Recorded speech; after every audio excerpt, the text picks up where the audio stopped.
Welcome to the Living Instead podcast, Hasting Co. What's up, guys? What's up? Thanks for having us. I am so happy to have you guys here. It is two of you, and it is Kate and Josh, which makes up Hasting Co. Yeah. Give us a little insight where that name came from. So my name is Kate Hasting, and this is Josh Beal, the co of the Hasting & Co. And we had been working with what's now Elicity PR, and we became really close with Elise Anderson, and I'd been playing in a band called just the Kate Hasting Band. I wasn't entirely sure I wanted to do the artist thing, but I was definitely in love with the songwriting portion. And Josh had started playing guitar for me. How did we even meet? So I had moved to town a bit before Kate did years ago, and I was playing writers rounds around town. And at the time I swore I was just going to write, was not going to be an artist. And she was commuting to town to write with people and saw me play. You snuck down in your hotel. Yeah, my parents were like going to bed and there was a bar in our hotel and I'm like, dope, love that. And I think Elise at the time was a bartender and they would let me in. Yeah. Love that for me. Yes, love that for you. She saw me play a writer's round and then did not talk to me that night, but I got a random Facebook message and we started talking. I creeped hard. And I was like, yo, you're going to play guitar for me. And you were, I think at first you were like very resistant because you were like absolutely not doing the artist, just playing guitar for people. Oh, I don't even know if I've ever told you this. Terrifying. Y'all about to get some groundbreaking news. I actually remember Elise, our publicist, saying at the time when I was talking about working with you, she was like resistant to it or cautioning me. Didn't you say you didn't want to be an artist? Are you sure this is Yeah, and I think like I wanted to do the artist thing, but I didn't know how it looked. I knew, especially at that time, the struggle was becoming very real for females in the industry. And so I wanted to play on that, but also figure out what does that look like. I also write very tongue-in-cheek, but sometimes the lyrics that I throw out, if a guy doesn't sing them, it's just gonna hit you wrong. And I think a lot of writers have felt that, and I was like, I think you were my cop-out. So I could write the crazy songs.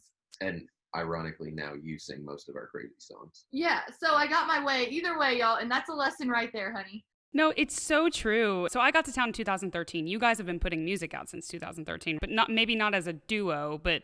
Our duo is about 2.5 years old now. Okay, but you got to town in when? What year? I think it would have been around the same time. So around 2013, 2014. That feels right. Yeah. Long before I had been commuting, in high school, commuting to town. Mm-hmm. Yep. We have similar stories. So 2013, got to town, and the female thing it wasn't being talked about as openly, but it was definitely a thing. It was definitely a layer there. And I remember going into writing rooms, and I was pretty clear that I wanted to be an artist, but I can imagine when you come to town as a songwriter, it's mainly dude artists, right? Yeah. A couple of females, but as a songwriter, if the business is in writing for men, then I need to write with men, and it's completely different than writing for a female. And I write with a lot of men, and it's so funny when we get into conversations about when you're writing for which kind of sex and what's going on and what you can talk about, what you can't talk about. And it's just such an interesting box you have to put yourself in as a songwriter. And I was talking with my producer and he was like, I love writing with women because women get to explore way more different concepts that can get really deep. So I can imagine for you guys as a duo, you get to play with all the colors because there's two of you. I think we were both super resistant to the guy-girl duo thing. I don't really know why. Well, when we first met up, I'm trying to remember the right years, but there was a period of time where guy-girl duos were a big thing, and you had Thompson Square and... Yeah, and I was like, I'll never be in a duo. I think I directly said that to you. Yep. And I don't know why. I was just like, man, that would be so hard. And then it really is you telling God the plan and then him choosing exactly what he wants, because we started writing almost exclusively together, playing almost exclusively together. And so I think Elise was cool in that regard because she's like, look, let's call it what it is. And we had found like we're both country AF. And I think also that has been a learning curve here, being very country. I grew up on a cattle farm in Ohio, and now it's just a soybean and corn farm. And when I came here, I was like, I know country music better than anyone, so I'm about to slay this. And it's like, no, it's not like that at all. There have been moments where it's been harder to fit in, I think, because of that, ironically. But he had a very similar growing up, and the lyrics were all the same. And we found an old feed bag in my dad's barn, and it was, I can't even remember now, something in Co, and I wish we would have saved it, and it was a feed company. And I was like, I bet they don't care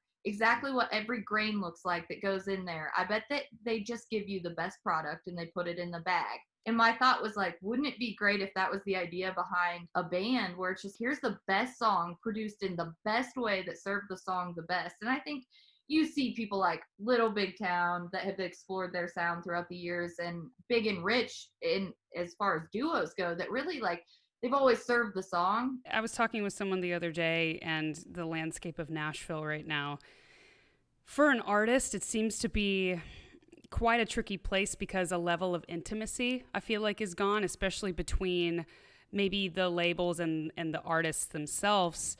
Like, where's the development? Where's the space for artists to come together, put a few songs out and not be penalized for it, be able to experiment with their sound and grow as artists and change and write the crappy songs and then write better songs and then write the best songs they ever have in their career and allow the space? It seems like there's no more time for that. Oh, it's changed a lot. We literally were just talking about what we would tell a new songwriter. And how it would be all of the things that made us mad as new songwriters when we first moved to town. Yes. Yeah, like, this is groundbreaking, y'all, but here's what you're going to do when you move to town. Find your circle and run the ball. And we were like, that was so annoying. Yeah, when you'd hear, you'll just keep doing it, you're good, it's just not there yet, so just keep doing it, or you'll find your people. Stop dreaming of, all I've got to do is write with this giant writer and I'll make it. Like, that's not people will start emailing you, and we're like, no, they're not. And then eventually they did. And it was like, but it literally took a girl in our circle hitting the next level. And then that started to change the landscape. Yeah, it really is the people that you meet at Red Door, you meet at Losers and Winners, you meet out here. And that's what's it's a beautiful and also interesting part of Nashville where you have to be a people person. You have to be out. You have to be talking with people. You have to go get that drink when you want to go home. You have to do these things in the beginning to really get your name out there and to get your personality out there and the awareness of who you are out there. But it's so interesting for me thinking like, okay, so I'm a solo artist, so a lot of stuff really rides on me and I get to make all of my decisions. You guys have two brains in the mix, two brains that it matters what both of y'all think and you respect each other. I'm so fascinated and I want to know, how did you guys find that level of intimacy with each other to be like, hey man, like that wasn't cool, or hey, like you probably need to rehearse that more. How did you guys get to a level where you can give each other constructive criticism, but you don't essentially piss each other off? Are we there yet? It usually comes out in the form of being really passive aggressive. Yeah. Oh, yeah. great. We throw like the low shade. Okay, Josh will lay down a guitar part and I'll just be like, okay, yeah, whatever you want to do. If I don't care, then there's a problem. Because I'm easily like the most opinionated. It's the whole idea of when a girl tells you, yeah, go out with your friends. That's fine with me. Don't do it. Whenever you hear the word fine, men, it's a red alert. She's not fine. She is not well. That is your red flag. Like she said, we connected really early on with the whole idea of growing up farming. I grew up milking cows, but connected on the way we were raised, emotional struggles and different things like that. There was a weird bond right away. And I think that's just grown over time. And now her family's like my family, and I call her mom. Like it's and vice versa. But what would ultimately connect us, I think that's crazy. And again, it's a God thing. My parents were in a car accident 2 years ago, almost to the day, and I lost my father. And then how many months was it after? And I mean, we're both very connected to each other's families. Yeah. So hers was about 2 years ago. Almost exactly 11 months later, my dad passed after almost 30 years of cancer. Yeah, and so that was so crazy and no one could believe it, including us. And like, I think people felt, I don't even know, it was so weird being around people for a while, especially as a duo, like, hey, we're Hasting Co, we're the fun-loving party band that's like Brad Paisley meets Little Big Town, hang out with us. But also then we had this like huge emotional bomb behind us. And so that we went through also a very weird phase in town where you could just tell like there was a distance in talking to other people, but we were okay together because we're like, okay, this literally just happened to both of us.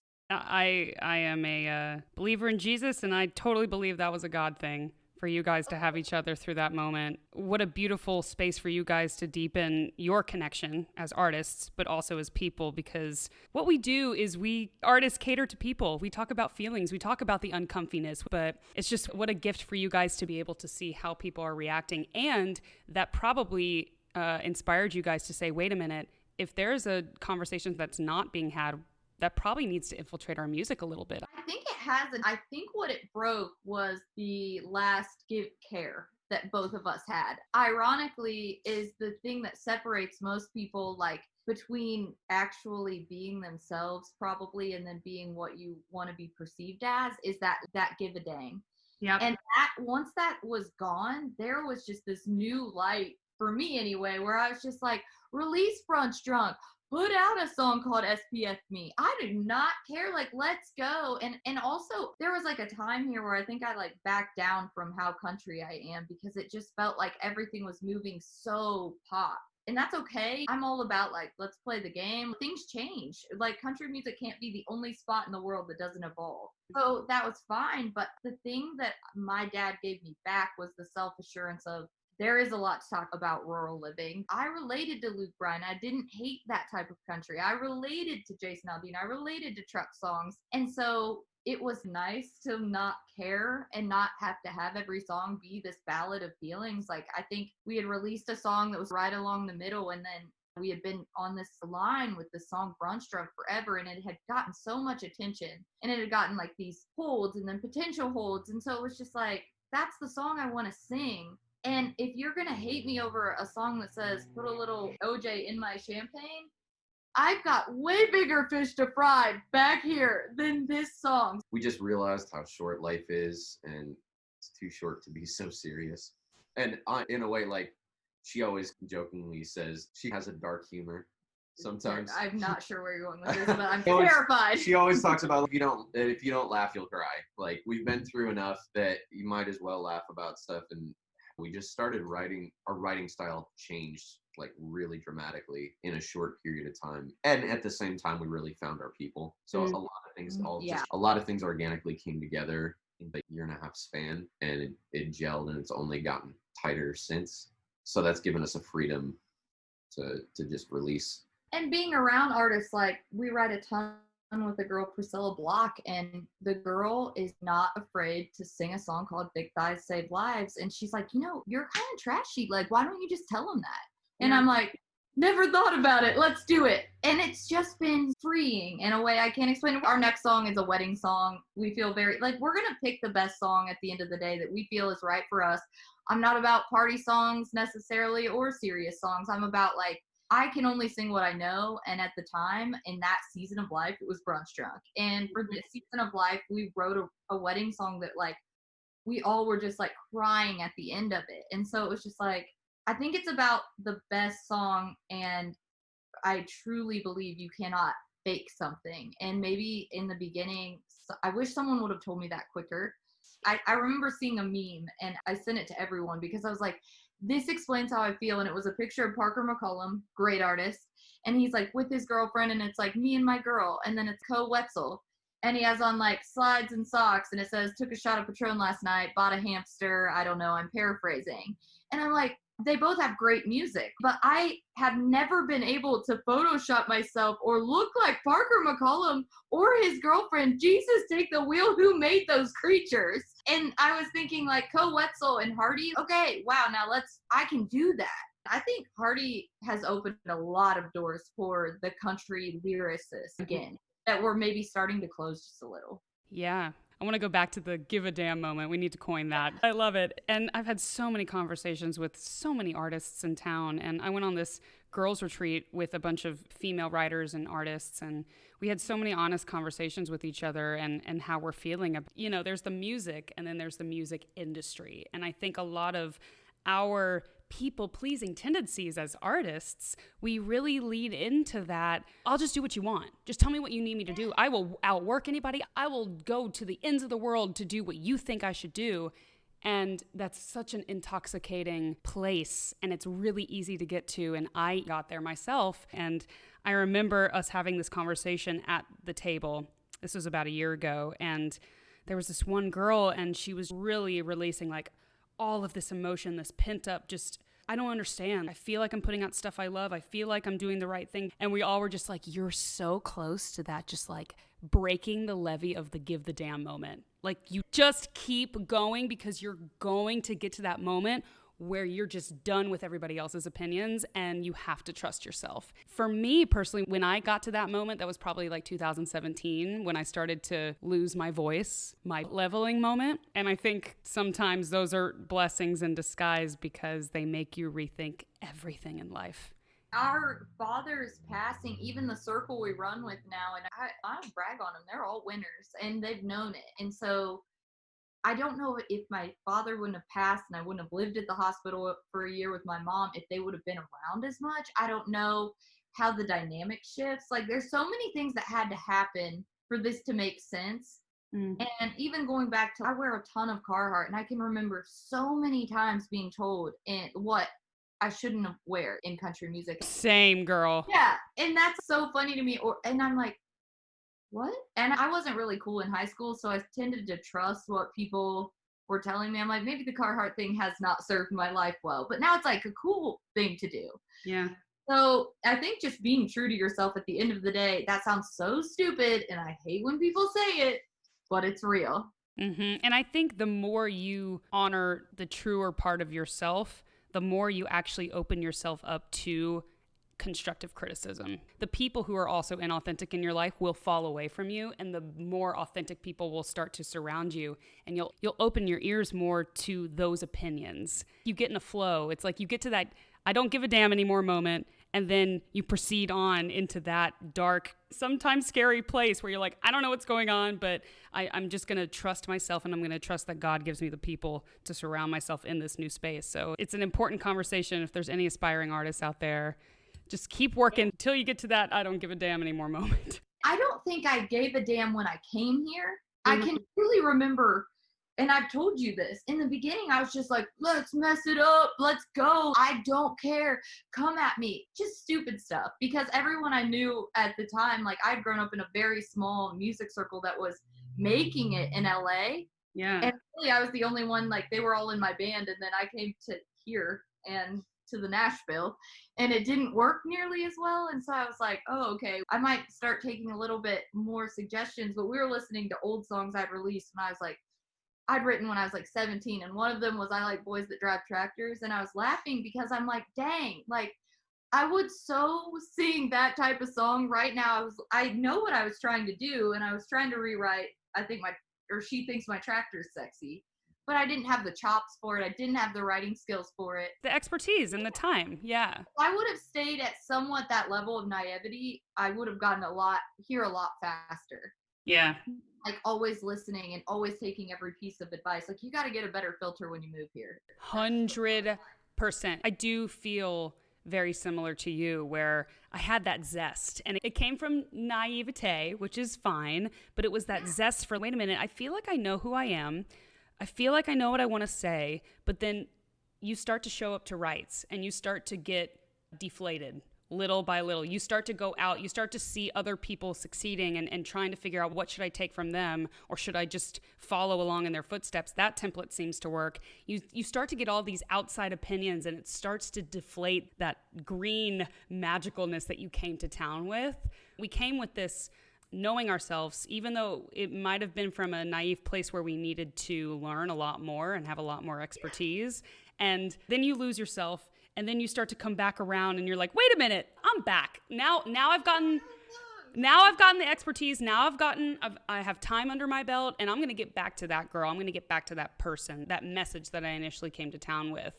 And it's just a beautiful cycle, you know? Yeah, and I think we lost a huge chunk of time. We haven't had everybody's normal 6 or 7 year journey. We had a huge space taken from us, and I wouldn't even say it was taken now at this point, but there was a chunk of time that was, my mom was dying, and his father was dying. And so, like, when you factor that in, I was like, all right, we're going to do two things with this. We're going to be mad that we're, like, going to fall behind, or we're just going to come in there and bang it up when we're done. And we came out of that, I think, about as solid. Yes, it was hard. Absolutely. That's a longer conversation.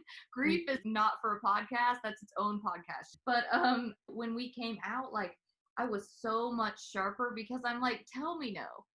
Yep.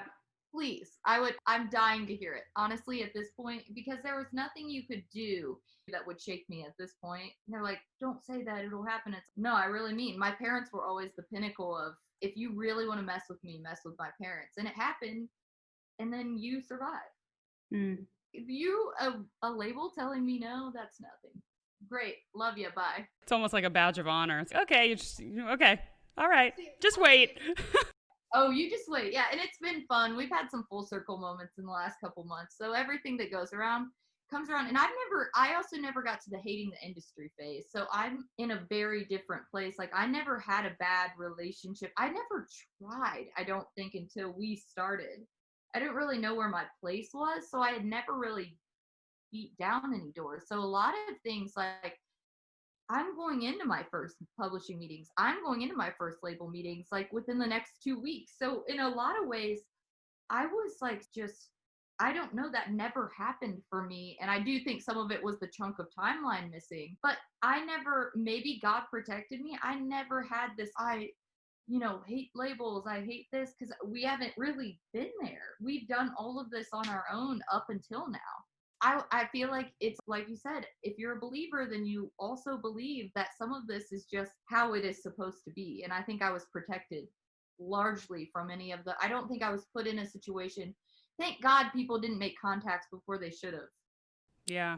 Yeah, I had a pretty intense spiritual shift from atheist to believer. About 2018, I was on an independent radio tour, which was, I learned a lot, but looking back, it was a mistake. But I made some great relationships, but I grew, and I was not taking care of myself. I was playing shows, the highest of the high moments and the lowest of the low. Like, some days you're playing for thousands of people, and then the next day you're playing a cover gig, and then you try to say, where do I fit? What's my sound? All these questions you go through as an artist, where it's like, where's my place going to be and when's it going to happen?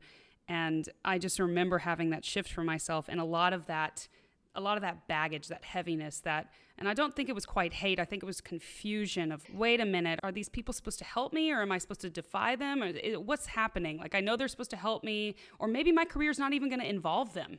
How's that for a change? What do I want my career to look like without the industry thing hanging over my head? And goodness, God showed up, man. God shows up when you want him in your brokenness. But he really shaped me a lot, and to look at my career and to take that step as an independent artist, which you guys are independent as well, to take that step as an independent artist and say, wait a minute, I've got access to my fans. What am I going to do with that power? What am I going to do with that amazing gift that we've been given? Because 10 years ago, you had to have a deal. You had to have, 10 or 15 years ago, you had to have the radio. There was a middleman, a gatekeeper. And it's just so interesting to me, the ever-changing landscape of music. But just getting that dead weight of that animosity, that music industry, and to make it all about the music and the art and your experience, it's such a liberating place to be as artists.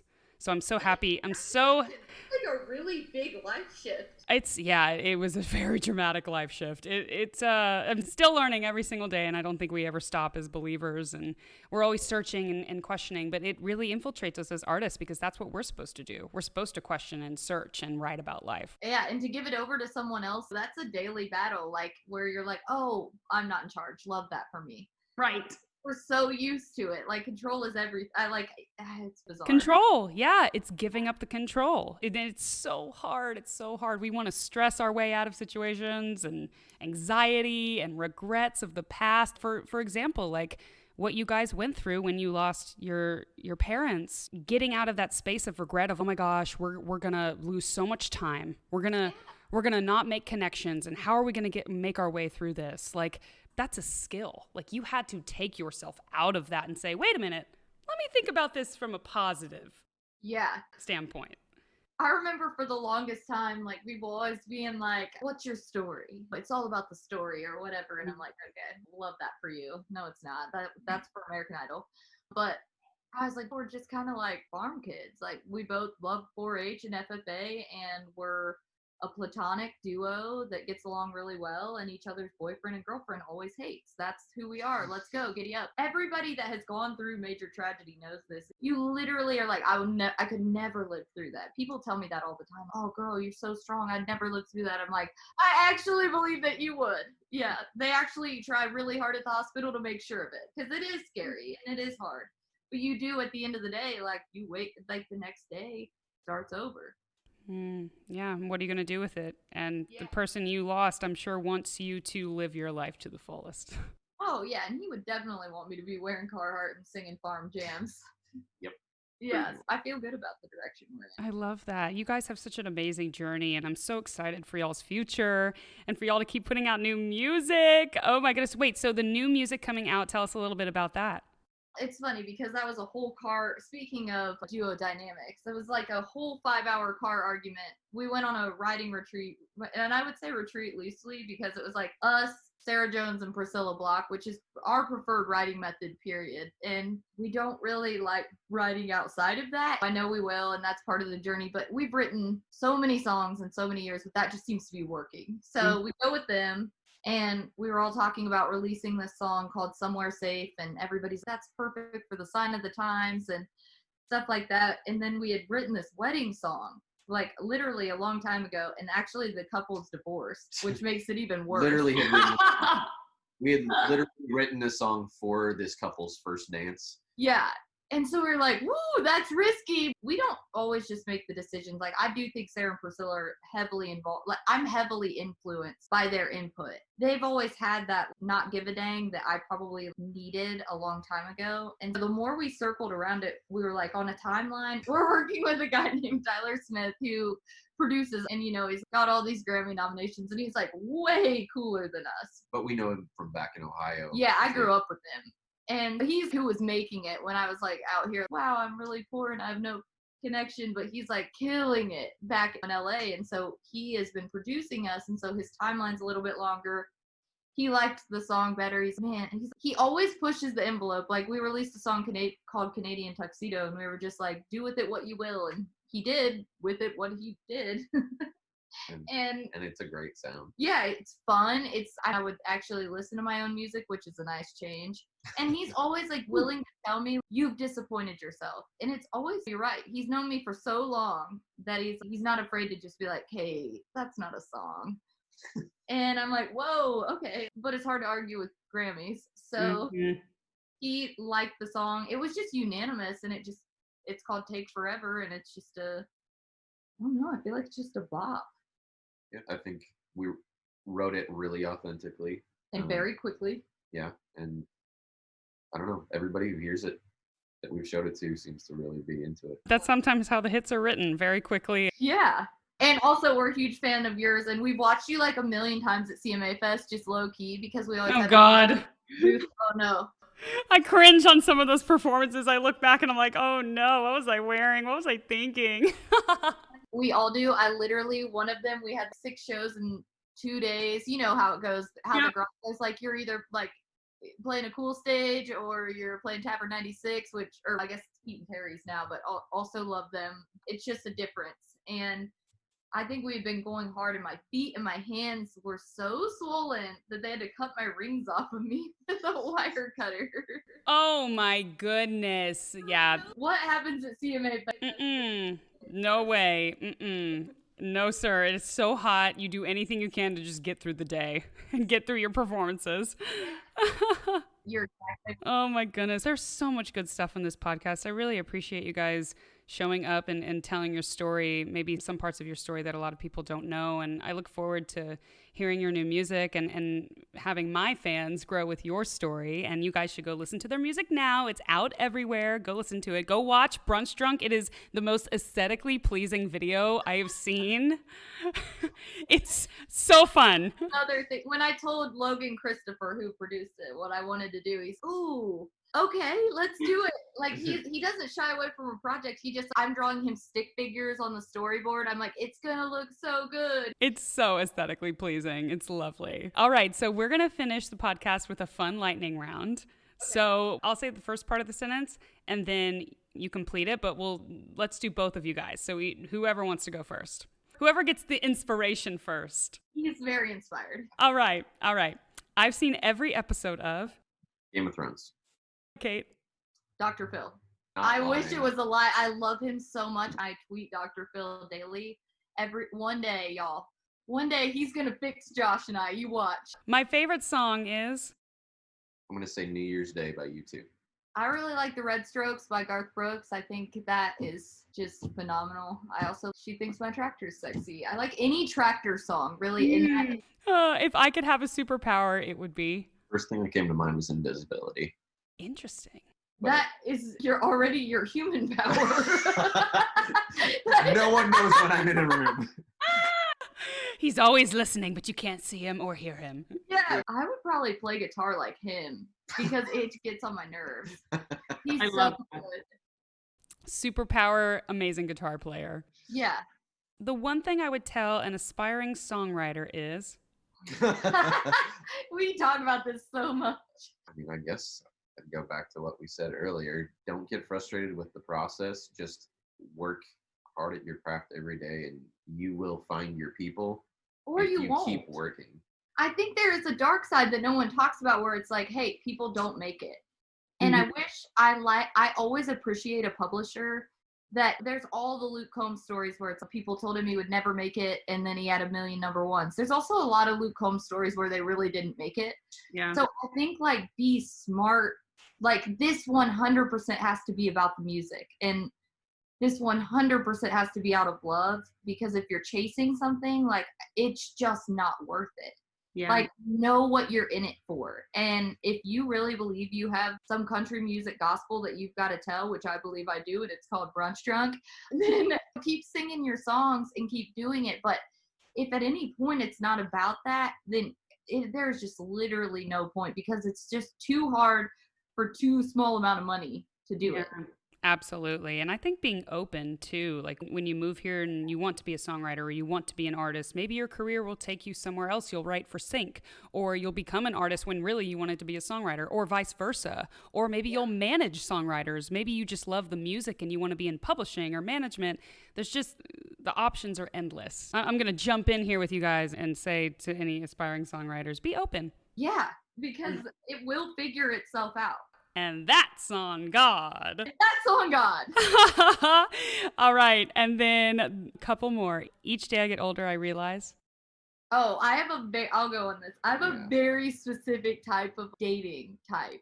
And I always used to, I don't have a type, but like now the guys in the band are like pulling up Instagrams of guys and that they're like, Kate, you would love him. And I'm like, oh my gosh, I would. And it's just, I was so proud. Like, I don't have a type. And I do, don't I? It's bad. Yeah. Like, it's gotten... Each day you get older, you realize you absolutely have a type.